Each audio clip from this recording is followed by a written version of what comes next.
I started smoking as a 19-year-old GI when I was stationed at Karamysal Air Station in Turkey.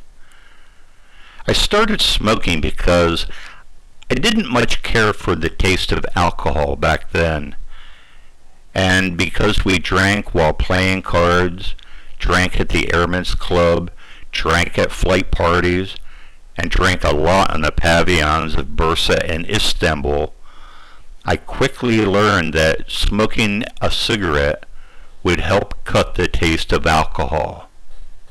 Through the years, I gradually increased my smoking to 2 packs a day.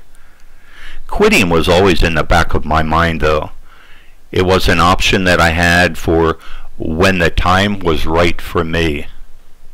Cigarettes became a constant friend. They were always with me, and they helped me get through many things. They were with me at the best times of my life and during personal tragedies. They were familiar companions on international flights as I headed to new adventures. Along with coffee, they were with me at the beginning of every day. They were at every meal. They went on every road trip with me for 40 years. They helped me through countless hours on casino floors through wins and losses. Every time I left my home or the office, anywhere I went, I did what I called the 3-slap. This was a routine where when I stood up to leave, I slapped my hip pocket to ensure I had my wallet, my pants pocket for my keys, and my shirt pocket for my nicotine friends. However, by 2002 I noticed that I was coughing a lot. I coughed so violently every day when I got up that I literally had to hold onto the kitchen counter for 5 minutes until I stopped. That's when I began thinking that if I stopped smoking for a little while, the coughing might diminish. When I began planning my smoke break, I decided to put the cash I would have spent for cigarettes into a jar as a kind of positive reinforcement. On January 12th, 2003, the money clock began ticking. When I snubbed out that last cigarette from the last pack of the last carton that day, I put on the first nicotine patch. Contrary to the printed directions on the package, I left the patch on when I went to bed that night and had wonderful, vivid dreams. In the morning, right after my shower, I put on a new one. I also carried one with me to work that day in case I needed it. The most important thing to me was that I knew it was there if I needed it, so I wasn't panicked about not having cigarettes with me. The day went surprisingly well. I never had to use a 5th one. Although I continued to carry a spare patch with me for a couple of weeks, just in case, I honestly never even came close to using it. After 40 years of smoking, most of that time 2 packs of non-filters a day, I was smoke-free in just 4 days.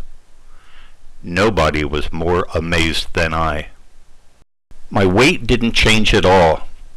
I had heard that food tastes spectacularly better after stopping smoking. I never noticed that. It was no better, no worse.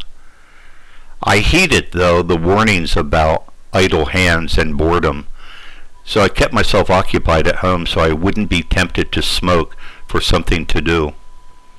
What better way to start than by cleaning my home? I thoroughly cleaned my house room by room. I washed down every wall in every room, every window, and every piece of furniture, and was appalled to see all the nicotine in the wash water. I had previously thought that the sun porch needed a new coat of paint. It didn't. I just washed the walls and it brightened right up. By the end of August 2005, my smoking account had $9,630 in it, not including interest. So in September, I figured it was time for a little positive reinforcement. I dipped into the account and took a 2-week trip to Crete, Athens, Munich, Germany for the Oktoberfest, and Amsterdam. I only spent about $4,500 and still had a balance of $5,130 left. I continued to put aside the same amount of money every week that I didn't smoke up, and by the end of August of 2007, I had a balance of $12,430. Time for a little bit more positive reinforcement.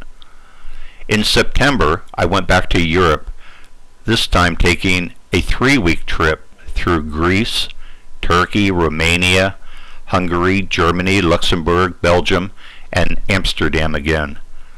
I spent $6,500 of the money I didn't smoke up, and my smoking account continued to grow.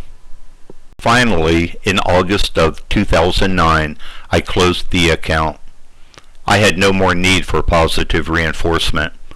I had given up smoking, and to be honest, I never thought I could do it. I took the remaining money, which was over $13,240, and paid cash for a new smart car.